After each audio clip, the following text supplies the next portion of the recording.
عليكم ورحمة الله وبركاته. صباح الخير يا شباب أو مساء الخير، وقت ما تسمعوا الفيديو ده عاملين إيه؟ إن شاء الله كده تكونوا بخير وبصحة وسلامة وسعادة يعني دايما يا رب وأبدا. يعني الجزء ده احنا بيعتبر بنقرا اللي احنا شرحناه كده، بنقدر نقراه من المذكره، بحيث لو في حاجه مثلا ما اتقالتش، لو في حاجه لفظ صعب شويه او كده نقدر نكمله. بدانا المذكره بتاعتنا بجزء التريماتود كنوع من انواع الهيلمنتس، وقلت لك ان الهيلمنتس دول عباره عن 3 انواع: تريماتود وسيستود ونيماتود. قلنا ان كلمه تريماتود معناها ديدان مفلطحه، قلنا ان كلمه سيستود معناها ديدان شريطيه، وقلنا ان كلمه نيماتود معناها ديدان اسطوانيه. بدانا اول حاجه بالكرايتيريا بتاعه التريماتود، وقلنا ان هي بتبقى عباره عن ديدان رفيعه او ديدان فلات، فبيسموها فلات وورم، او شبه ورقه الشجر ليف لايك وورم، او فلوك قلت لك انها بتبقى شبه ديل الحوت. قلنا ان هي ما بيبقاش عندها بادي كافيتي، وانها بتكون ان سيجمنتد، يعني بتبقى وان بيس، يعني بتبقى قطعه واحده بس يا دكتور. الحجم بتاعها يا اما 1 مللي، يا اما ممكن توصل لحد 7 8 او حتى 10 سم. الكوتيكلز اللي هو معناها كلمه الجلد او القشره، يا اما ده يكون عليه سباينز، يا اما يكون سموث ناعم. السكشوال دايمورفيزم كلهم بيبقوا هيرمافروديتك، وقلنا ان كلمه هيرمافروديت معناها ان الميل والفيميل سكشوال اورجان موجودين في نفس الجسم ان ذا سيم بادي كلهم كده، ما عدا الشيستوزوما اللي بحرف الاس تعتبر سيبريت 6 بحرف الاس. الاورجان اوف فيكسيشن هو حاجه اسمها السكرز او شفاطات. السكرز دي كلها يا اما اورال يا اما فنترال، فكلهم عندهم تو سكر: اورال سكر وفنترال سكر. الوحيده اللي بيبقى عندها جينيتال سكر هي الهيتروفيس. هي الايه يا دكتور؟ هي الهيتروفيس. الجي اي تي بتاعها عامل زي الجي اي تي بتاع جسم الانسان، بيبدا بماوس، بعد كده فارنكس، بعد كده اسوفيجاس، بعد كده بيديك 2 انتستينال تيوب زي ما كنا رسمناها قبل كده: ماوس فارنكس اسوفيجاس، بعد كده 2 انتستينال تيوب. الكلام ده فيهم كلهم حتى في الشيستوزوما كده، لكن الشيستوزوما هي الوحيده اللي بعد فتره يا دكتور بيحصل ريونيون للاثنين انتستينال سيكم دول عشان يند وذ 1 سيكم، والكلام ده بيحصل في الشيستوزوما. الاثنين بيبقى عندهم نيرفس سيستم او اكسكريتوري سيستم. جيت انا قلت لك في خانه الان بي دي يا دكتور، جيت قلت لحضرتك في خانه الان بي دي وقلت لك اكتب ورايا ان انواع التريماتود 3. انواع التريماتود 3. قلت لحضرتك ان انا عندي حاجه اسمها ليفر فلوك، واللي هي فاشيولا، وعندي حاجه اسمها انتستينال فلوك، واللي هي هيتروفيس، وفي حاجه اسمها البلد فلوك، واللي هي شيستوزوما. تمام. طيب هم 3 انواع او 3 عائلات: عيله بتعيش في الليفر اسمها فاشيولا، عيله بتعيش في الانتستين اسمها هيتروفيس، وعيله بتعيش في البلاد اسمها شيستوزوم. حلو الكلام. قلت لك سيب بقى كل ده، سيب الجزء بتاع الديفلوبمنتال ستيج، وسيب جزء الايج واللارفا والادلت، سيب الحاجات دي كلها، وبدانا على طول في الصفحه اللي بعدها. خدنا احنا يا دكتور اول دوتين عندنا او اول نوعين من انواع التريماتود، وهي النوع الاول اللي هو الليفر فلوك اللي هي الفاشيولا، والنوع الثاني اللي هي الانتستينال فلوك واللي هي الهيتروفيس. الفاشيولا دي عباره عن فردين، واحده اسمها هيباتيكا، واحده اسمها جايجانتيكا. من اسمها الجايجانتيكا دي كده حجمها كبير، فقلنا ان دي بتبقى حوالي 2 سم في 6 سم. اما الهيباتيكا نصها بتبقى 1 سم في 3 سم. الهيتروفيس هي فرد واحد بس درسناه اسمه هيتروفيس. فرد واحد يا دكتور اسمها هيتروفيس. كجيوغرافيكال ديستريبيوشن دي موجوده في كل حته وبالذات في مصر، اما دي موجوده في مصر يعني كومن جدا في مصر في بحيرات اللي هي البراكت شوتر، اللي هي بحيرات المياه المالحه زي القراوون والمنزله والبرولوس زي ما شفنا في الحصه. الهابيتات يا دكتور اللي هو الاورجن اللي الادلت بيبقى عايش جواه، الاورجن اللي بيبقى شايل جواه الادلت، وهنا الاورجن كان الانترا هيباتيك بايل داكت، اما هنا الهابيتات كان السمول انتستين. بيقول لك في حاجه اسمها السكندري هابيتات. السكندري هابيتات ده يا دكتور دي الاكتوبيك سايتس اللي لما الدوده بتزهق من الهابيتات بتاعها في مرحله متاخره جدا تتجاوز ال10 وال15 سنه بتروح لها. يعني احنا لما جينا شرحنا الفاشيولا كنت بقول لك ان الكلينيكال بيكتشر اسيمتوماتيك اكيوت كرونيك اكتوبيك. الاماكن الاكتوبيك دي يا دكتور بيسموها السكندري هابيتات. بيسموها ايه؟ سكندري هابيتات. انها في الليفر بارينكيما، السبكوتينيوس تيشو، في البلاد فيسل، في البرين، في الهارت، في اللنج، اي مكان انت عايزه. اما هنا السكندري هابيتات فالهانج والهارت واللنج والليفر، ايفن حتى السبلين والبرين، دي بيسموها سكندري هابيتات. يعني ايه؟ يعني احنا قلنا كلمه هابيتات معناها ان الادلت بيعيش فيه. الادلت بتاع الفاشيولا بيعيش في الانتراباتيك بايل داكت، اما الادلت بتاع الهيتروفيس فبيعيش في السمول انتستين. ممكن بعد فتره تلاقيهم عايشين في اماكن غريبه، الاماكن الغريبه دي ستيل اورجان ادلت عايش جوه فبيسموها سكندري هابيتات. الديفينيتيف هوست هم الاثنين مان. الانترميديت هوست دايما وثابت في شابتر التريماتود بيكون سنيل. السنيل هنا اسمه لمنا ترانكاتيولا وكالودي، اما السنيل هنا فاسمه بيرينيلا او بايرينيلا كونيكا. هو بس بيقول لحضرتك ان الليمنا ترانكاتيولا دي بتبقى هاي افينيتي تو انفكت المان، يعني معدل او معدل حدوث العدوى للانسان من الليمنا ترانكاتيولا اعلى من الليمنا كالودي، كان الليمنا ترانكاتيولا ده بيحب جسم الانسان قوي، فالافينيتي او قابليه انه يصيب الانسان عاليه جدا مقارنه بالليمنا كالودي اللي بيبقى له افينيتي.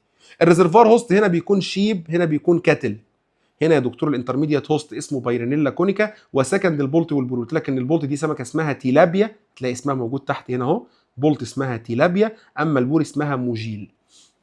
الريزرفوار هوست هنا هم الفيش ايتنج انيمال، زي مين يا دكتور؟ زي الدوج او الكات او الفوكسز او اللاينز او اي حاجه من الاكلات اللحوم، تمام.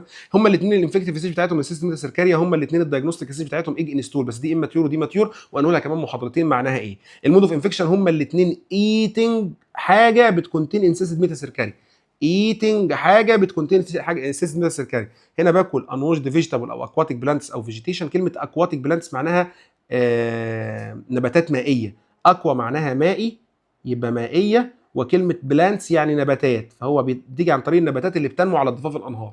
اما دي يا دكتور بتيجي عن طريق الاندر كوكد او اللايتلي سولتد فسيخ او سمك اللي بيبقى اقل من 10 ايام. الكلينيكال بيكتشر هما الاثنين بيبداوا بالاسيمتوماتيك، هما الاثنين بينتهوا بالاكتوبيك. هنا اسيمتوماتيك حصل هجره اكيوت او مايجريشن ستيج، ودي بتاخد لها حوالي 8 اسابيع، ودي بتظهر نتيجه وجود اللارفا او السركاريا، بيبقى في نفدا وفيفر وارتكاريا وايزينوفيليا. اما الكرونيك ستيج ودي مرحله الاوبستراكتيف اللي بتروح تقفل بيها الجسم او بتقفل بيها البايل داكت، ودي مرحله بتاخد لها حوالي 8 سنين او 10 سنين. دي بتحصل نتيجه وجود الادلت ده بيطلع ماده كده اسمها البرولين، بتعمل 3 كلينيك باثولوجي اللي هو الكولانجايتس انفلاميشن في الجول بلادر في البايل داكت، كوليسيستايتس انفلاميشن في الجول بلادر، اوبستراكتيف جوندس انفلاميشن في او صفرة نتيجه الاوبستراكشن بتاع الايه البايل داكت. بيحصل بقى بيليار هايبربليزيا، تندر ليفر، بورتال سيروزز، وممكن يحصل حاجه اسمها ليفر روت، تعفن الليفر، معناها ان ده ليفر سيروزز او بيسموها ليفر سيل فيلير، ان حجم الليفر بيكش. ومع نتيجه الفايبروزز العنيفه اللي بتحصل في البايل داكت، الفايبروزز ده بيعتبر اند ستيج اوف انفلاميشن، بيعمل حاجه اسمها البايب ستيم ليفر. حاجه اسمها ايه؟ بايب ستيم ليفر. اكتوبيك يا دكتور بتروح بقى لاماكن غريبه زي اللنج وزي الجي اي تي زي الهارت زي السي اس ان اس على حسب. اما الكلينيكال بيكشر بتبدا باسيمتوماتيك مع الهيفي انفكشن، بيحصل فيفر وارتكاريا وايزينوفيليا، بيحصل ميكويد دايريا، بيحصل كوليك وابدومينال ديستربنس. اكتوبيك يا دكتور بيقول لك انها بتحصل بسبب الايج امبولاي. امبولاي دي معناها جلطه، هو هنا دي مش جلطه يا دكتور، ده هو بيقول لك ان الايج هنا عامله زي الامبولاس، عامله زي الجلطه المتحركه، كأن الايج يا دكتور والمحاطة بخلايا مناعية كتيرة جدا زي الإيزينوفيل وزي الماكروفاج اللي هي الجرانيولوما، هي دي اللي بتروح تعمل الاكتوبيك ستيج. الكلام ده بيحصل على مستوى القلب يعمل مايوكاردايتس، بيحصل على مستوى البرين يعمل لك نيورولوجيكال مانيفستيشن، بيحصل على مستوى البلمونري ارتري يعمل لك بالمونري هايبرتنشن. التريتمنت يا دكتور هنا كان ترايكلابندازول، بايوثيانول، وسيرجيكال ريموفال لو راحت اكتوبيك. اما هنا فالعلاج هو البرازيكوانتال اولي. الكنترول قلنا النهارده وحتى كنا بنقراه سوا، اعالج الاشخاص المصابه، تريتمنت اوف انفكتد بيرسون اند انيمال، الحيوانات ايضا المصابه. هيلث اديوكيشن دي التعليم الصحيه اللي هي فهم الناس يعني ايه مرض والمرض بيجي ازاي، واعمل لهم حملات توعيه زي اللي كانت بتتعمل الفتره اللي فاتت عن على فيروس سي وعلى سرطانات الثدي والحاجات دي كلها. سانيتاري ديسبوزال اوف هيومن اند انيمال اكسكريتا، كلمه سانيتاري ديسبوزال دي معناها التخلص الامن، معناها التخلص الامن من هيومن اوف انيمال اكسكريتا اللي هي فضلات اكسكريتا، دي معناها فضلات الانسان والحيوان. رقم 4 او رقم 5، رقم 4 سنيل كنترول، دي هيبقى ليها قصه كده لما نيجي ناخد الشيستوما ان شاء الله. رقم 5 بيور فلترد ووتر سبلاي، يعني دايما خليك حريص ان الميه تكون متفلتره ونظيفه. ظبط المود اوف انفكشن بتاعك عن والبيرسونال هيجين عن طريق ايه؟ ان رقم 1 يغسل الفيجيتابل والفروتس، ورقم 2 سوي الاكل كويس او السمك كويس. خدنا الدايجنوز، قلت لك ان الدايجنوز عباره عن 3 مراحل. اول مرحله يا دكتور هي مرحله الهيستوري، بطلع من العيان دوت معلومتين. اول معلومه العيان ده عايش في منطقه انديميك ولا لا، والمود اوف انفكشن بكتب ايه هو المود اوف انفكشن. يعني المود اوف انفكشن ما تكتبش في الامتحان ايه مود اوف انفكشن، لا اكتب هيستوري اوف ايتنج كذا. فاهمين اللقطه ماشيه ازاي؟ طب يبقى ده رقم 1. رقم 2 كلينيكال بيكتشر، واكتب هنا يا دكتور الاعراض، اكتب هنا يا دكتور السيمتومز، اكتب هنا يا دكتور الايه السيمتومز. حلو الكلام.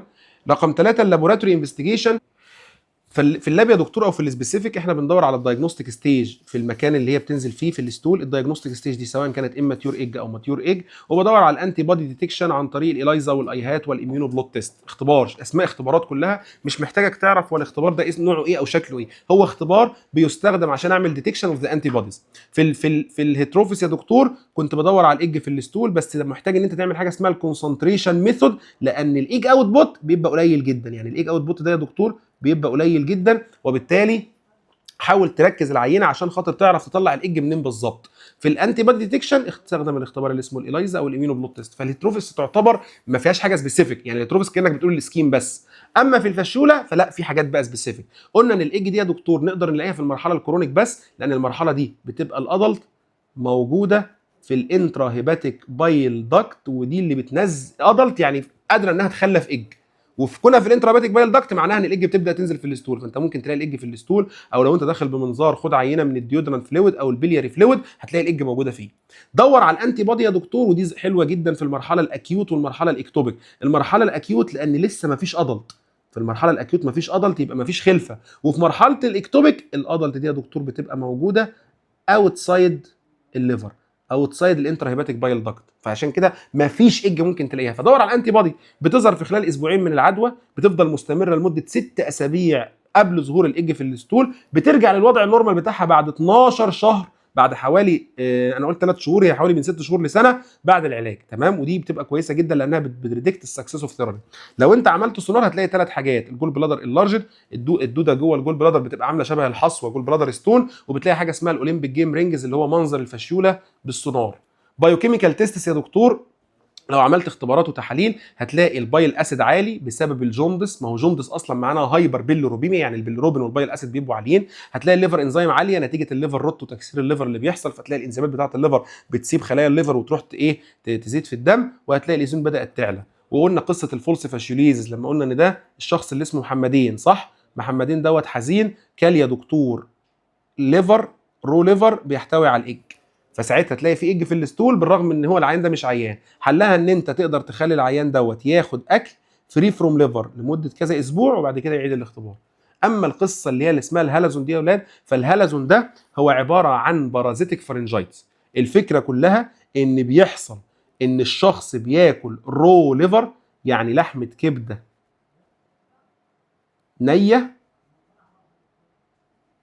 فيها الفشيوله ادلت، يعني بياكل الدوده الفشيوله. والكلام ده بيحصل في ارمينيا ولبنان، يمكن الشعب اللبناني من اكتر الشعوب اللي انا شفتها بتاكل الكبده نيه. الكلينيكال بيكتشر، الدوده نفسها بتمسك في السيرفس بتاع الفارنكس، بتعمل لك فارنجيال ايديما، ده كله هيعمل لك فوميتنج، هيعمل لك كافينج، هيخلي العيان مش قادر ياخد نفس وممكن يحصل له اختراق. علاجها ان انت تخلي العيان دوت يتغرغر بماده كحوليه زي الغرغره اللي موجوده في الصيدليات. علاجها ان انت تدي للعيان دوت حاجه كده ايميتك يقدر من خلالها يرجع عشان خاطر يطردها. ولو جالك العيان بمرحله السفوكيشن والموضوع سيفير اعمل له تراكيوستومي. طيب في بس من ضمن الكوزز بتاعت الهالازون دي حاجه اسمها لينجوياتولا سراتا. بص كده على شكل البتاع دي، بص كده يا اولاد، اللينجوياتولا سراتا دي هي عباره عن نوع من انواع الحشرات.